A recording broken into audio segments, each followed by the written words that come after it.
గుడివాడలో పోలీసులు కఠిన చర్యలు చేపట్టారు. వన్ టౌన్ పోలీస్ స్టేషన్లో డీఎస్పీ శ్రీనివాస్ మీడియా సమావేశం నిర్వహించి కీలక వివరాలు వెల్లడించారు.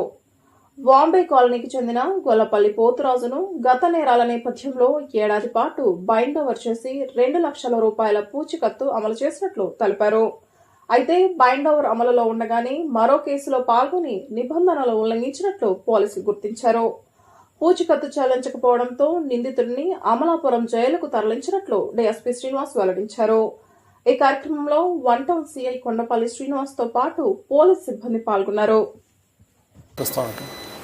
అందువల్ల ఏంటంటే ఇలాంటి వాళ్ళు ఎవరినో ఉపేక్షించడం కృష్ణా జిల్లా ఎస్పీ గారు శ్రీ విద్యాసాగర్ నాయుడు ఐపీఎస్ గారు ఆదేశాల ప్రకారం వారి యొక్క వినూత్నమైన ఏదైనా కొత్త న్యూ మెథడ్స్ ఉపయోగించి ఈ నేరాలు తగ్గించడం, ఈ గాంజా ఇలాంటివి లేకుండా చేయడం, ప్రజలకి స్త్రీ మీద జరిగే అగాత్యాలు తగ్గించడం, ఇవన్నీ చేయడం కొరకు ఇవన్నీ చేస్తున్నాం. వీటి మీద ఏదైనా మీకు ఇన్ఫర్మేషన్ ఉన్నా మాకు ఎప్పుడు చెప్పినా మేము కూడా యాక్షన్ తీసుకుంటాం. గాంజా మీద వెరీ వెరీ సీరియస్గా ఉన్నామండి. ఇది ఎలాంటి అన్సోషల్ ఎలిమెంట్ ఉన్నా ఎవరిని ఉపేక్షించేది లేదు, ఎవరిని కూడా వదిలిపెట్టేది లేదు.